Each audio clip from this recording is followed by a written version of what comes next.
दोस्तों किचन और घर के कामों को और भी आसान बनाने वाले आज का ये हैक्स आपका बहुत ही काम आएगा क्योंकि आज मैं आपके लिए लेकर आई हूँ बहुत ही useful kitchen tips and hacks. Hello everyone and welcome back to my channel. कैसे हो आप सभी लोग? आई होप कि आप सब बहुत ही अच्छे होंगे। तो चलिए आज का वीडियो शुरू करते हैं।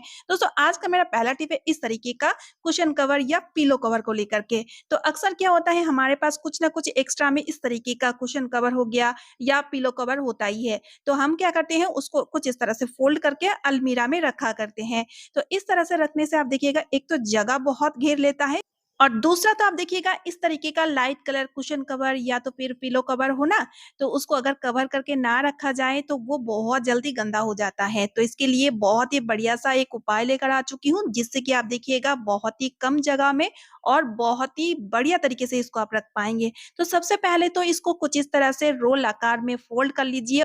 फिर आप ले लीजिए एक सॉक्स, लेकिन याद रखिएगा कि फटी हुई सॉक्स नहीं लेना है, ठीक है? कई बार ऐसा होता है ना सॉक्स का एक पैर गुम हो चुका है, तो उस सॉक्स को आप लीजिएगा धुल करके अच्छी तरीके से।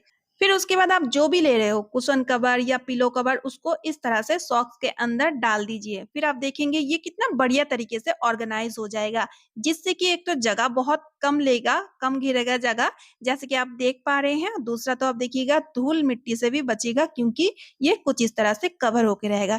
है ना कितना यूज़फुल आइडिया? तो चलिए अब देख लेते हैं अगला टिप। अगला टिप के लिए मैंने लिया है एक्सपायर टैबलेट। तो यहाँ पर आप नॉर्मल टैबलेट या एक्सपायर टैबलेट जो भी आपके पास है आप ले सकते हैं और कोई सा भी टैबलेट आप ले सकते हैं जैसे कि डिस्प्रिन, पैरासिटामॉल, कोई सा भी टैबलेट यहाँ पर लेने से चलेगा। फिर हमें क्या करना है खलबट्टी की मदद से इस टैबलेट को आप कुछ इस तरह से कूट लीजिए, ठीक है? तो इस तरह से कूटने के बाद अब हम क्या करेंगे इसमें मिक्स करेंगे नारियल का तेल और थोड़ा-सा ही नारियल का तेल डाल के इसका एक अच्छा-सा पेस्ट बना लीजिए, देखिए कुछ इस तरह से।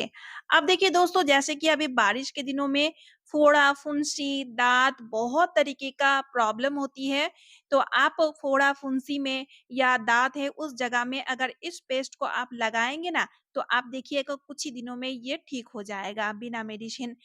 और दोस्तों ये आज़माया हुआ ट्रिक है, मैंने खुद इसको अप्लाई किया था और बहुत ही अच्छा रिज़ल्ट मिला था। तो आप ज़रूर से ट्राई कीजिएगा, अगर फंगल इन्फेक्शन है तो वहाँ पर भी इसको आप लगा कर के उसको ठीक कर सकते हैं। तो चलिए दोस्तों अब देख लेते हैं अगली टिप।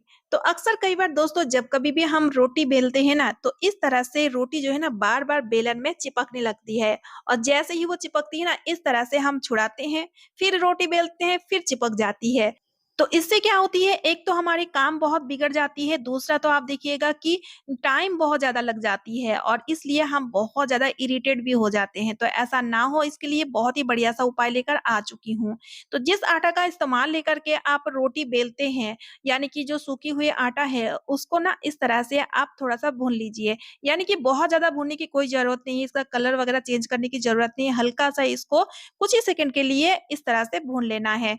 तो इस तरह से भून करके आप चाहें तो इकट्ठा बहुत सारा आटे को भून करके तैयार करके रख सकते हैं या तो फिर जब आप रोटी बेले उस टाइम भी इस तरह से आटे को भून करके इस्तेमाल करें। इससे क्या होगा आप देखिएगा रोटियाँ बहुत ही बढ़िया तरीके से बनेगा। चलिए मैं आपको दिखाती हूँ। इस आटे का इस्तेमाल लेकर के जब हम इस तरह से रोटियाँ बेलेंगे ना, तो आप देखिएगा थोड़ा-सा भी रोटी जो है ना इस तरह से बेलन में नहीं चिपकेगी, जिस कारण हम आराम से फटाफट से रोटियाँ बेल करके तैयार कर सकते हैं। और इस आटे का इस्तेमाल लेकर के बनाया हुआ रोटी को अगर आप खाएँगे ना तो गैस, एसिडिटी का प्रॉब्लम बिल्कुल भी नहीं होगी। दूसरा तो आप देख सकते हैं कितना बढ़िया तरीके से रोटी एकदम फूलेगी और बहुत ही ज़्यादा नरम रोटियाँ बन कर के तैयार होगी, चाहे आप क्यों ना बिगिनर हो। ये देखिए दोस्तों कितना सॉफ्ट रोटी बन कर के तैयार हुआ है। तो चलिए अब देख लेते हैं अगला टिप। अक्सर क्या होता है दोस्तों जब कभी भी हम रात के टाइम खाना-पीना कर लेते हैं यानी कि डिनर के बाद किचन को, गैस स्टोव को हम बहुत ही अच्छी तरीके से क्लीन कर लेते हैं और करना भी चाहिए। लेकिन दोस्तों जैसे कि अभी बारिश के मौसम है, तो बारिश के दिनों में क्या होता है कीड़े-मकोड़े, कॉकरोच, छिपकली वगैरह घूमते रहते हैं किचन में। चाहे हम किचन को कितना भी क्लीन कर लें, लेकिन रात के टाइम गैस स्टोव के ऊपर, किचन काउंटर टॉप में ये लोग घूमते रहते हैं। और सुबह के टाइम जब हम ब्रेकफास्ट बनाते हैं ना, तो देखिएगा दोस्तों जाने-अनजाने में ब्रेकफास्ट बनाते टाइम करछी वगैरह को हम गैस स्टोव के ऊपर रख देते हैं, जो बहुत ही ज़्यादा अनहाइजीनिक है। जिस कारण दोस्तों हम बारिश के दिनों में ज़्यादातर बीमार पड़ जाते हैं। तो ऐसा ना हो, इससे बचने के लिए एक बहुत ही बढ़िया-सा उपाय लेकर आ चुकी हूँ। तो जब भी आप डिनर कर लीजिए, डिनर करने के बाद किचन को साफ कर लीजिए, गैस स्टोव को साफ कर लीजिए, उसके बाद आप ले लीजिए एक प्याज़ और प्याज़ का कुछ स्लाइस इस तरह से निकाल लीजिए। प्याज़ स्लाइस को इस तरह से आप क्या कीजिए, गैस स्टोव के चारों ओर रख दीजिए। और कुछ स्लाइस को इस तरह से आप गैस स्टोव के नीचे काउंटर टॉप के आस-पास रखा करें। इससे आप देखिएगा कीड़े-मकोड़े बिल्कुल भी इसके आस-पास नहीं आएँगे। क्योंकि दोस्तों प्याज़ का जो तेज़ स्मेल होता है ना, वो तेज़ स्मेल इन लोगों को बिल्कुल भी बर्दाश्त नहीं होता है, जिस कारण किचन के आस-पास भी ये लोग नहीं भिड़ेंगे। ज़रूर आज़मा कर देखिएगा, बारिश के दिनों में ये टिप आपका बहुत ही काम आएगा। तो चलिए आप देख लेते हैं अगला टिप। दोस्तों मिरर तो हम सभी के पास होता है, हम सभी लोग मिरर का इस्तेमाल लेते हैं, चाहे वो बड़ा मिरर हो या तो फिर छोटा मिरर। लेकिन आप देखिएगा दोस्तों मिरर में ना छोटा-छोटा काला-काला स्पॉट आ जाते हैं। देखिए मिरर जब गंदा होता है ना, यानी कि जब इसमें धूल-मिट्टी लगता है तो इसको तो बहुत ही आसान तरीके से हम क्लीन कर लेते हैं। लेकिन जो काला-काला स्पॉट आ जाते हैं उसको क्लीन करना बहुत ही ज़्यादा मुश्किल है। लेकिन आज मैं आपको एक घरेलू तरीका बताऊँगी जिसकी मदद से उस स्पॉट को आप बहुत ही ईज़िली रिमूव कर पाएँगे। तो इसके लिए हम लेंगे रोटी, जी हाँ, रोटी का इस्तेमाल करेंगे। तो यहाँ पर मैं बासी रोटी ली हूँ और रोटी का एक टुकड़ा, छोटा-सा टुकड़ा इस तरह से हम तोड़ लेंगे। उसके बाद इसमें हम लगाएँगे पेस्ट, तो इस तरह से पेस्ट को अच्छी तरीके से लगा दीजिए, थोड़ा-सा ही पेस्ट लीजिएगा और 2 से 3 बूंद इस तरह से पानी इसमें डाल दीजिए, ठीक है? पानी ऐड करने के बाद अब हम करेंगे मिरर का क्लीनिंग। अब देखिए दोस्तों कुछ इस तरह से, यानी कि पर्टिकुलर मिरर का जिस जगह में निशान है उस जगह में इस तरह से रोटी और कोलगेट का जो मिक्सचर है उसके मदद से इस तरह से हल्के हाथों से रब करना है। रोटी और कोलगेट का मिक्सचर बहुत ही बढ़िया होता है, मिरर का इस स्पॉट को क्लीन करने में बहुत ही ज़्यादा कारगर होता है। आप एक बार ट्राई करके ज़रूर देखिएगा। तो इस तरह से आपको आधा से 1 मिनट के लिए रब करना है। फिर उसके बाद आपको क्या करना है, एक गीले कपड़े की मदद से इसको वाइप कर लेना है, यानी कि पोंछ लेना है। जो कोलगेट वगैरह लगा हुआ है ना, उसको इस तरह से जैसे ही आप पोंछेंगे, तो आप देखिएगा जितने भी निशान रहेगा, वो एकदम बढ़िया तरीके से जादू की तरह रिमूव हो जाएगा। उसके बाद आप एक ड्राई कपड़ा लीजिए और उसकी मदद से इस तरह से मिरर को पोंछ लीजिए। फिर आप देखिएगा साथ ही में मिरर भी बहुत ही अच्छी तरीके से क्लीन हो जाएगा और जितने भी स्पॉट रहेगा, वो भी अच्छे से गायब हो जाएगा।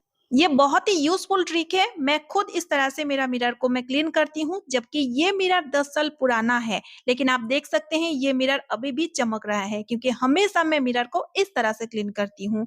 आप भी ट्राई करके देखिएगा। तो चलिए अब देख लेते हैं अगला टिप। दोस्तों कई बार ऐसा होता है दोपहर का बची हुई सब्जी रात तक खराब हो जाते हैं। क्यों खराब होता है आपको पता है? इसका रीज़न है तेज पत्ता। तो दोस्तों तेज पत्ता को हम सब्जी में इसलिए डालते हैं ताकि सब्जी में एक बहुत ही अच्छा-सा फ्लेवर आए। तो सब्जी जब पक जाता है ना, तो पकने के बाद इस तेज पत्ता को हम कुछ इस तरह से सब्जी में डाले रखते हैं। जबकि सब्जी पकने के बाद इसका और कुछ काम नहीं रहता है। सब्जी जब पकता है ना, उसी टाइम जितना भी फ्लेवर छोड़ना होता है ना, ये अपना फ्लेवर उसी टाइम छोड़ देता है।